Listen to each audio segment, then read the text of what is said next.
Good evening, class 7, and welcome to biology class.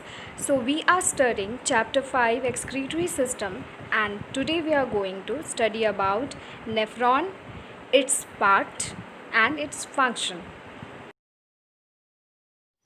As cells are said to be the structural and functional unit of organism's body, similarly nephron is considered as the filtering unit of kidney. Location of nephron. Nephron is located in the cortex medulla region of kidney. As you can see in the figure, a part of kidney has been shown and a part of nephron has been enlarged and shown next to it. So you can see there that half of the part is present in the cortex region, that is outer region, and half of the part, spatially the loop, it is present in the medulla region. Now the next is the structure or the part of nephron. As you can see in the figure, a nephron is mainly divided into capillaries, a capsule and the tubules or the tubes. So as you can see in the picture, these capillaries are inserted into a cup-like structure which is known as Bowman's capsule. From Bowman's capsule, this purple color tubes or tubules are known as proximulated convoluted tubule, or you can also call it PCT. From it is going into down in a loop that is known as loop of Henle. The part of loop of Henle which is on the top is known as descending limb. The one which is going out, it is the ascending limb. Further, the red color part is it is the third tube that is known as distal convoluted tubule. From there, that tree-like structure is known as the collecting duct. And the next diagram, you can see this Bowman's capsule along with the glomerulus is present in the cortex region of the kidney, whereas this loop and the collecting duct is present in the medulla region. When the first part of the nephron is enlarged, then this sort of structure can be seen. As you can see in the picture, the glomerulus with inserted in the Bowman's capsule. So you can see two pipes there. One is efferent arteriole, other is efferent arteriole. So the blood enters through efferent arteriole and leaves through efferent arteriole. Efferent arteriole is thicker than efferent arteriole. It is because, as I said, that glomerulus, in this part only the blood is filtered.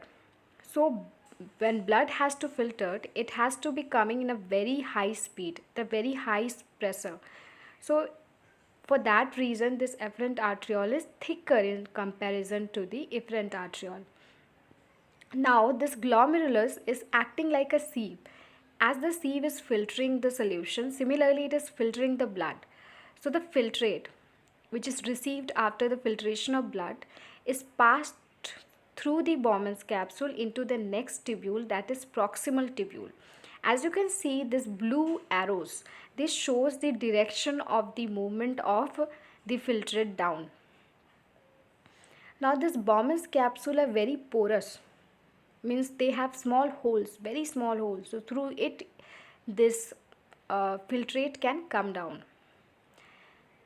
So this how it works, and the red arrow which you can see there is that the unfiltered blood, the blood which has been filtered, that will again move through the efferent arteriole to the different parts of the body.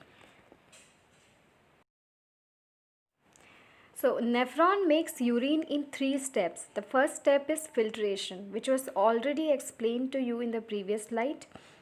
Now blood is filtered in the glomeruli of Bowman's capsule, and then filtrate, it is passed through the pores and down into the tubules, and it mainly consists of waste like urea in it. It does not consist of any blood cells or any other blood cells like lymphocytes, etc., or any proteins, but only urea is there.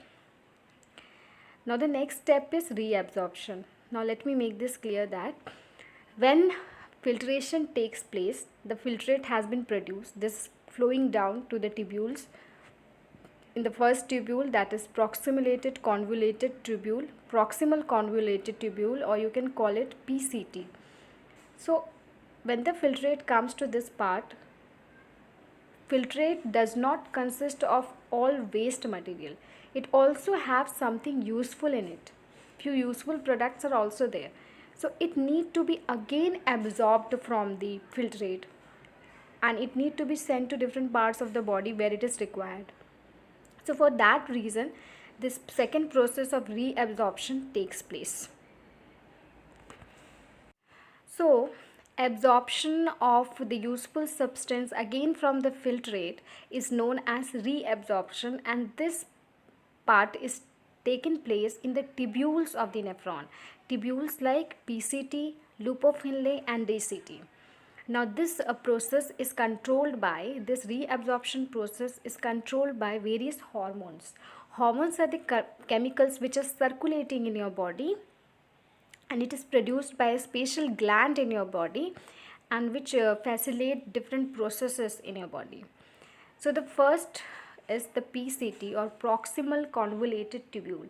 So here reabsorption of salt, water or nutrients takes place, and this salt, water and nutrient, whatever is reabsorbed, that is needed by the body. That's why it is reabsorbed from the filtrate.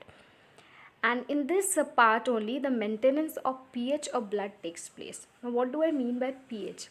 See, any solution is there, that solution has hydrogen ions in it, hydrogen ion or atoms in it, and the amount of that hydrogen ion or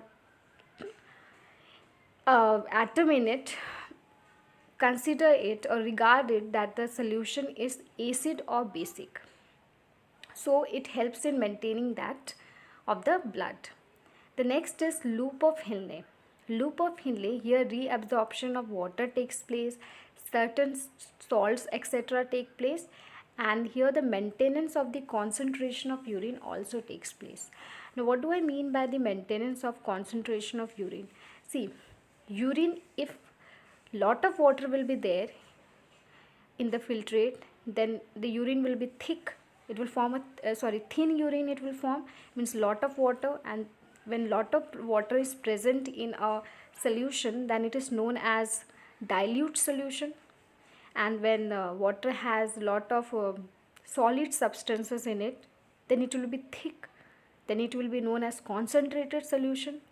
Similarly, loop of Henle, here the maintenance of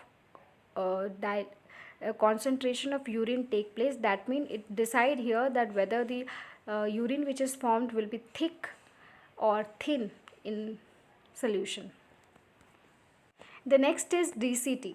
So in DCT, the reabsorption of water and certain salts takes place. Now the reabsorption in DCT is controlled by a hormone known as ADH, or antidiuretic hormone. This hormone is also helpful in regulating the blood volume, means how much amount of blood should be there in the body, and also it regulate means control, and also it regulate the pH of the blood.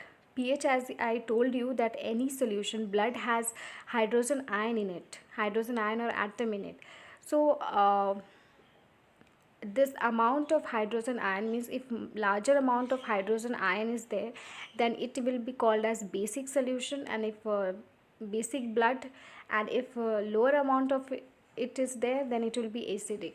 So it is very important. You will study in detail about this in higher classes. So just for knowledge, you understand that no need of studying more into it, but only to keep this fact in mind that DCT is controlled by the hormone ADH, which regulates or controls the blood volume and pH of the blood.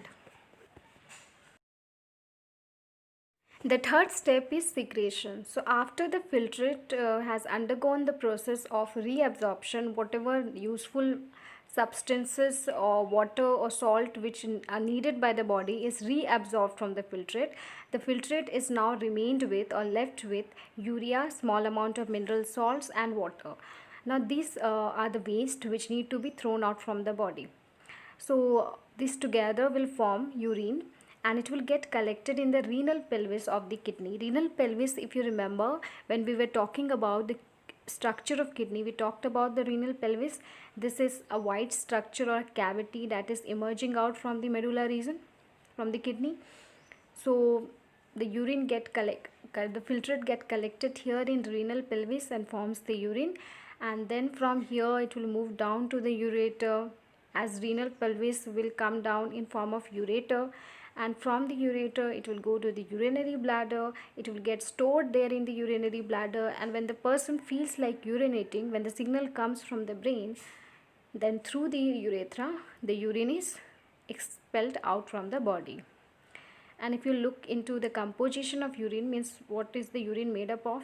96% of water, 2% of salt and other waste products like maybe glucose or albumin, certain proteins maybe might be there, and urea 2%. So this is all about the location, the structure, the function of nephron. So next there is a video which will give you a clear idea of how nephron functions.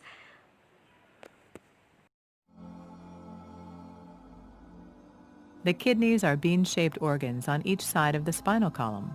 The kidneys maintain the proper balance of water and minerals in the body and regulate blood pressure.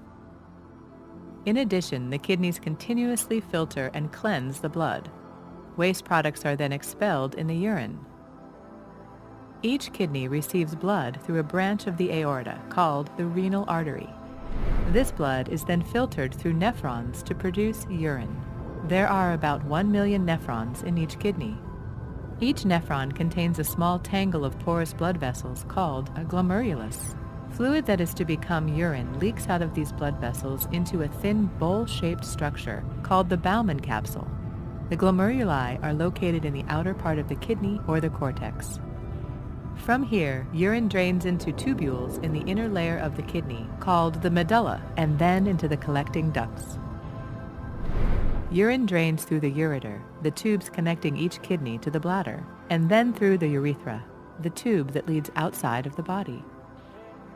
The kidneys and urinary tract can be affected by many different disorders. Stones are hard masses usually composed of calcium that begin to form in the kidney and may enlarge throughout the urinary tract, causing pain, bleeding, or an infection, and are more common in older adults and men. Thank you so much for watching the video.